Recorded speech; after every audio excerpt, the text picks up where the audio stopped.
Kwaminat TV, promoting African businesses home and abroad. Kwaminat TV, the best and the full way to sell your brand to the world. Kwaminat TV, promoting African business. Unless we could do our best, but unless the government get together and be at one, like the way Mohammed Gaddafi was saying that Africa has to be one. And the moment he started putting things in place, he was vanished. They killed me. I mean, my personal thing is, I try not to be political because I think politics is very blinding, like religion. Well, that's it. And it wasn't something like But I realized. I think politics is part of religion, because if you look at those days, the kings and the queens that they even formed the religion. It's just like, okay, you come with me or you die. Because when the Bismarck, the Kaiser, when the Germans said the Kaiser Frederick and all those people, before they got those people to follow them to become a religion, it was a fight. So had its own bloodshed. And at that time, they were the kings. They were the one that ruling. They were not politicians. They were kings and queens. Right. So they were the politicians at that time. That's the reason why in Guyana, in the country I was born in, I don't understand, and I see it totally fruitless, why there is such a divide among the different races that are there. Like, especially because the primary races are East Indian and then African, right? And the East Indian, not all of them, but the majority of the ignorant, they think that they're better than the Africans. And then the Africans who have less knowledge of self, they buy into that, and they think that the East Indian man is better than them. But they don't understand that their stories parallel. They don't understand that one was just given a trinket and the other was completely brought by force. Yeah. You understand? Yeah. But look where you are now. Look at all the things that the country has gone through, and you still want to act as if this African man, you're an East Indian, this African man is not your brother. Are you okay? You to this day, they could still pick up and just go back to India if they want. Yeah. But now if they were to come to Africa now, it's a whole nother story. I won't get into that. Oh, because the reason I think the reason I don't get into things like that is because I feel like it's just all so simple. It's very simple. We're just complicating it. You understand? Right is right and wrong is wrong. Yeah. Fair is fair, and that's what it is. But now when you start thinking about the psychology of the English language, fair is not fair. It's about legality. It's about the way you use words. You know, you and I, we touched upon this when you spoke with Dr. Gavan. Yeah. He made me even more aware. Whatever awareness I had even more awareness about just how bastard the English language is. Oh, yes. It's a very terrible thing. It is. When you are homeschooling, I know a lot of parents went through this when we had to homeschool our children. You've had to have these conversations with your children, like, okay, this word, it means this, but in turn it means this, and in this situation it means that. You understand? Like, English is it has an evilness to it. The English language has an evilness to it. Yeah, that you see the sadness in it is like Africans, I'll say the whole Africa, we haven't still not recognized this. If we recognize because we still love our colonizer. We still love our colonizer than ourselves. Why would you love your colonizer than your own African brother? I'm trying to think if there's something we can put in place of that. Why? I feel like, why will I love English man or German man? I think a Nigerian. I think the angle the continental African needs to take is to respect those who respect you. Yes. I don't know if you saw a video. I saw a video online. These bikers, they were on bicycles, these women. And oh, yes. And they tried to go through a village, and a woman stopped them. And two black women said no. You Yeah. say don't go there. And they want to go. Still, they want to go. Yeah. Like you want to pet the animals. Yeah. My friend. Yeah. Who is driving a bicycle through your kitchen? Yeah. No one. Right? I saw it. I saw it. But they don't see that. That's a lack of respect. That's a lack of respect for The parameters. moment, yes. The moment they say stop, don't go, it's the end of You still want to argue me? Yes. No. Because you see, the problem we're having is these ladies, if this white woman go and report to the police, they will rather arrest the black woman. I've seen a lot. That is the issue. That is in the 90s. A friend of mine brought a white man in this place from Germany, coming for business. When the white man came, the white man is trying to think he's smarter than the black guy. The other black guy said, what? It could happen over there, not here. And you know what? The police arrested the black man and leave the white man. Yes. Do you want us to touch upon that really quickly? Yeah. Let's touch upon that really quickly. Okay. There's an artist. She resides. I think she's somewhere on the East Coast, but she's a friend of mine. She travels, and she had a discussion with a journalist who was another African American woman. And the discussion, it was done on the podcast, but then me and the artist had this conversation afterwards. And she said, it is like, you got to think about it on a global scale. There's 8 billion of us, okay? Yeah. You know that adage in the Bible, it says, have faith the size of a mustard seed? Yeah. The mustard seed is a very small thing. It's very small. Yeah, mustard seed, Thank you. Yeah. It's not the whole being.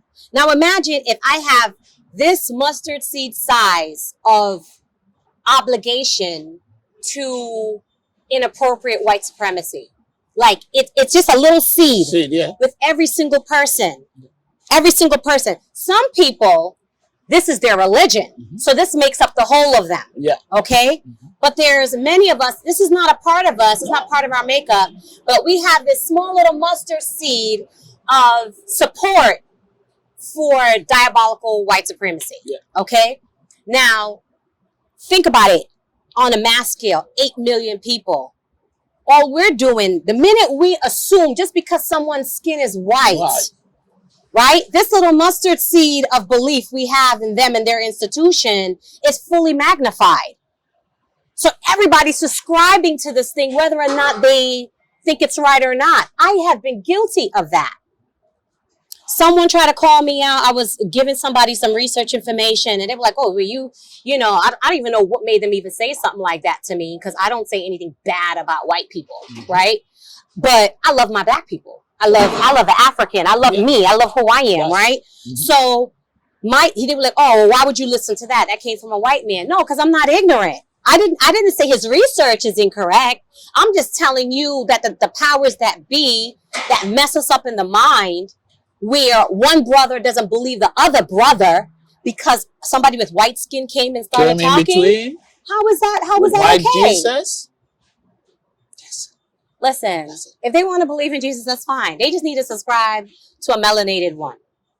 Okay, that's a drawing that all they did was program everybody with. You know, the funny thing is, when you go to some places and some churches, you see white Jesus over there. Even now.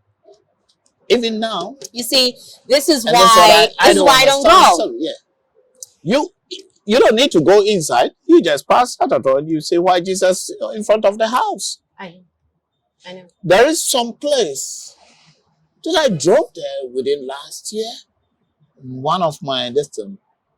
And I saw that a white Jesus killing a black devil. It's a statue. It's still there. I'll make that research again. And then it's still there. I decided to go and talk about this. Why is it that in this modern world, they think black person, it's evil? Right. We've been seeing it in the TV and the radio, which is the media propaganda that they say that white is good, black is bad. Right. So we were black at the funeral and they were white at the funeral, they were also black at the funeral. That's any black thing or any dead thing is black. Right. Why are we still buying this?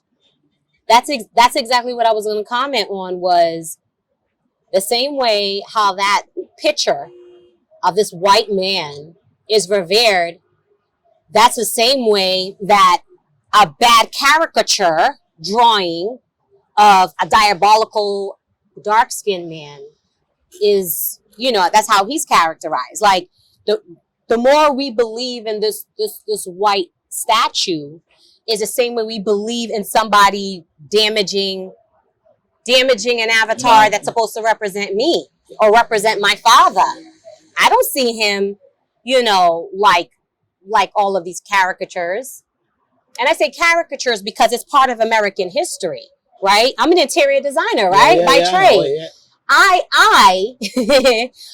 have to witness on interior design magazines that this nice Southern belle in her beautiful mansion, right, that her and her husband lives on, is on the grounds of this plantation. Okay, clearly those are stolen Africans that was working that land. Mm-hmm. And then they have their lamps and all the little accoutrements to decorate the dining room.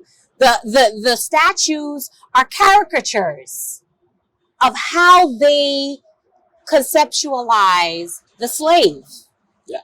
Right? So that means we believe in that. I don't see myself as a mammy. No. Right? And I say American mammy, right? Because that's a name for someone in Ghana. Mm-hmm. But I'm saying that I don't see myself as a cotton picking, nursing somebody's white baby mammy. I never visualized myself like that, So the same way how we revere the white Jesus, that's how they hold on to that. That's why they're all upset and about fighting the branding for some of the food products in America, because it represents, it's part of their institution. It's part of their institution. That's true. So whoever has fully bought into that institution, no, there's a lot of things we don't have in common. And I'm not interested in debating that. No.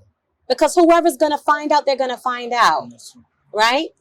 If you're supposed to hear, listen.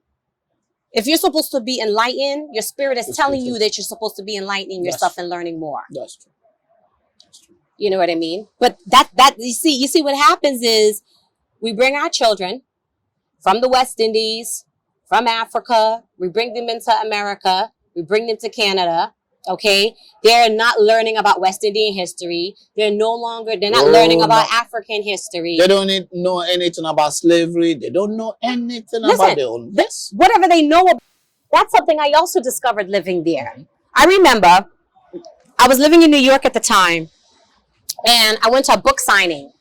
And a Nigerian man I know was putting out a book, a business book, but then it was also a woman. She was a news anchor out of New York, and she was putting out a book. And she spoke about this ancestor of hers that she found out that he was a slave, right? And I remember her just sitting in that and talking about it.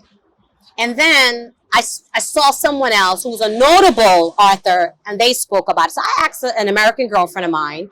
She was more mature than I am. Mm-hmm. She lived in the Bronx. And I said to her, why is it that African-American people do not see themselves prior to slavery? Who were they before slavery? You were an African. Where did you come from? She's like, I don't know. She's like, I don't know why that is. I says, okay. I says, I think it would behoove the community to think differently. Because at that time, I'm living in Brooklyn, right? She lives in the Bronx. We would meet up in Harlem all the time. Harlem has a huge West African community of Senegalese, very dark melanated Africans. So people from Mali, people from Senegal. There's a lot of them, and all those places. There's a lot of them in Harlem. Mm-hmm. They're like cobblers. They do leather work. They do sewing. They make clothes. They braid hair. Okay. They're hairdressers. They do all kinds of commerce, right? And whenever you see an African American would be like, they refer like, oh, go to the Africans or whatever, right? But then in Harlem, there's a lot of Islamic, right? People that they follow Islam. Yeah, Muslims. But you're African American. This is years ago. I was like, as far as I see, they need to find a way to assimilate within that community. because there's strength within that community. But if you're walking around the city talking about them like they're somebody different, like they're not you, how are you even viewing yourself? I just couldn't like add those pieces together. Oh yes, there are some things I think we can't add it together, because there are so many things that I think it baffles my mind, and I said, as we are talking about, you see your own sister, your own brother as a Nigerian or Gambian, and you see that he is different. Why is he different? You see someone who was born. Let me tell you something that happened to me in New Jersey. Tell me. In Elizabeth. Okay. And where I was living, it was Albert Street. In somewhere in Elizabeth. Yeah, that's where I was living. That my friend that I visited was living. And behind his house, behind where he was living, there's a huge block, huge one. And you know, for me coming from Germany, we don't see it as huge. It's huge and full of 90% maybe black people. Then I asked my friend, I said, why is it that all the blacks are living here? Because in Germany, you don't see that. We're mixed. Okay. You don't see all the black people here, white people here. We're mixed. And the house that I live in Berlin, there's a lawyer in, there's a police officer, big man. There's almost everyone in. There's a Turkish in. There's everyone in. Then the guy told me, so this is a place that you need to be careful before you even go to the area. So why? He said, well, those people are mostly those on benefits. He said, mostly those on benefits. There's Ghanaians also living in. Then there's a corner shop there. I went to this corner shop. I don't know what happened. There was some confrontation between two of the black people that I have no idea about. So I said, come on, bro, stop what you're doing. You don't need to fight, because you will not see two black people fighting on the street in Germany, because we have a lot of American soldiers there, and we the Africans that came. Even if I see someone and I don't say hello, he will call me and say, why you don't say hello? I remember in the 90s when we got there, 89, 90s, when we got there. If it's American, we say, hey, bro, why didn't say hello? You have to say hello. You know, it's like this. So when I got there, I was naive. So when I went in and I said, okay, my bro, stop. Don't. Hey. The guy said, hey, you nigger, get out from here, you nigger African. So, well, I kept quiet. And the store guy, because it's just closed, the store guy told me that, okay, just keep quiet. So I kept quiet because I may get myself hurt. I kept quiet and I went. The following hour, the few hours later, I went there and I asked the guy, I said, why do you say I should? Why are they fighting? He said, well, if you don't get your ass from here and start intruding in these people, they will kill you easily without knowing. They all have guns on them. And the guy said, I said, but why do you have to say I'm a nigger? Because we are all Africans or we are all black people. He said, yes. You are from Africa. They are not from Africa. You see, this is what I'm trying. This is what you are saying. Why is it programming? It's a programming. Yeah. It's a mindset. It's a very sad programming. It is. And people even think and that. And it was gradual. It was gradual. The one that has happened in the last 50 years, that's a gradual programming. Yes. Because they are no longer under Jim Crow. Yeah. Right? And before Jim Crow, they had to go through some things that led them to Jim Crow, right? Yeah. But there was a time when they were captive. Yeah. And then there was a time when they were captive, but they didn't know they were free. Yeah. Okay. And then there was a time of still being indentured. Mm-hmm. You feel like you're captive, but you're really free. Right? Mm-hmm. And then you now have full mobility, right? But you're limited by Jim Crow.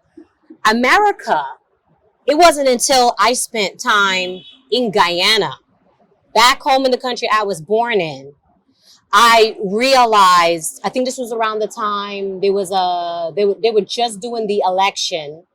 They were just doing the election for when former President Trump was entering into the White House. Oh, yeah, okay? yeah.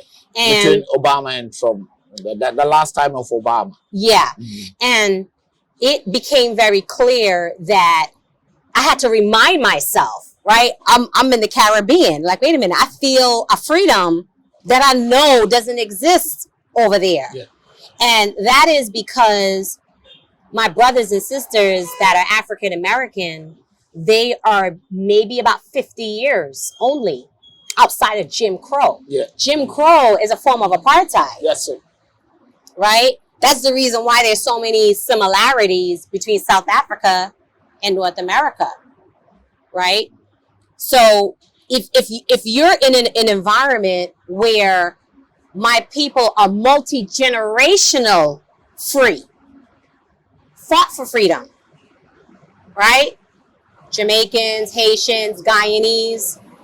It's a different mentality that you have, you know? And you know what this is making me think about? There was a man that was an artist in Guyana. I did his last interview before he died. He's a national treasure. His name is Mr. Moore. He's from the same village that I was born into. And I remember when I went to do his interview, I don't remember if I ever posted it online, but it was very solemn for me. It was very hard. I had to like keep containing myself.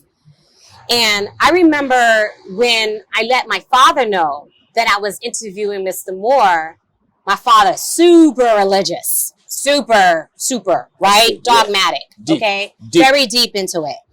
And my father was like, oh, you need to be careful of him. You know, that man believes in all kind of things. And I knew where he was going with that. Mr. Moore was a spiritualist. He believed in indigenous African practice. And that was the center of his art. You could see his art when you go into the airport. He's like a national treasure. And I did his last interview. He was about 92 or so, right? And I just allowed him to like talk to me about his art and that sort of thing. I always think back now where I am and where my thought process is, how hard it was for him to be in such a colonized country and to be someone that fully believed in indigenous African belief. Do you see? Like even that is a battle for our brothers outside of Africa. Here, you know, your neighbors might frown on you. Oh, they don't go to the church. They use their shrine. Okay. But at the end of the day, it's still my countrymen. It's a tough thing where you're dealing with that like outside of Africa, right? Because here in Africa, some people, they still observe religion and they still observe their indigenous practices. Okay. But you could be like, he was a total like outcast basically. But he knew, he saw, it was clear. And I remember when I would go over his art, because he used a lot of script in his art. He actually wrote paragraphs on his artwork. And you got to get a clear understanding of where his mind was. And Guyanese, I don't think to this day, even in 2022, that they realize how important that man was. They don't realize. There's a national monument called the Kofi Monument, right? That is a monument of a man. He looks almost Aztec with some of the features, right? But we're indigenous people, right? We shouldn't be surprised by any of these things that we see. And it's a monument of a man, and it commemorated the liberation that those Africans fought and got. Right? So now I have to think I'm a Guyanese woman. I'll never forget that, right? It's part of my upbringing, right?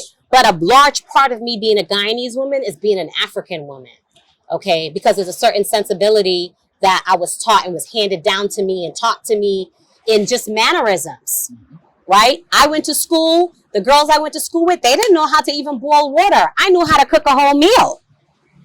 That's true. You understand? It's just our preparation, our upbringing is different too. That's true, Right? It's true, so it's unfortunate. It's unfortunate that we do not see value. We do not see value in ourselves. Okay. Now we're gonna go into exactly Tell me. your trade. You are into interior decoration. You're going to tell us much about it. Probably if someone doing real estate or something like this over there and say, okay, I like what Providence is saying, and I want to try her. Tell us a bit about it and give your social media handles. Okay, yeah. and My let's see, yeah. social media handle is Providence Life Design, and I'm an interior designer, educator, and I liaise with real estate professionals, contractors, developers. So my line of work, it's a bit more than interior decorating. I think what is considered interior decorating here is more someone that just like helps people like gather furniture. But there is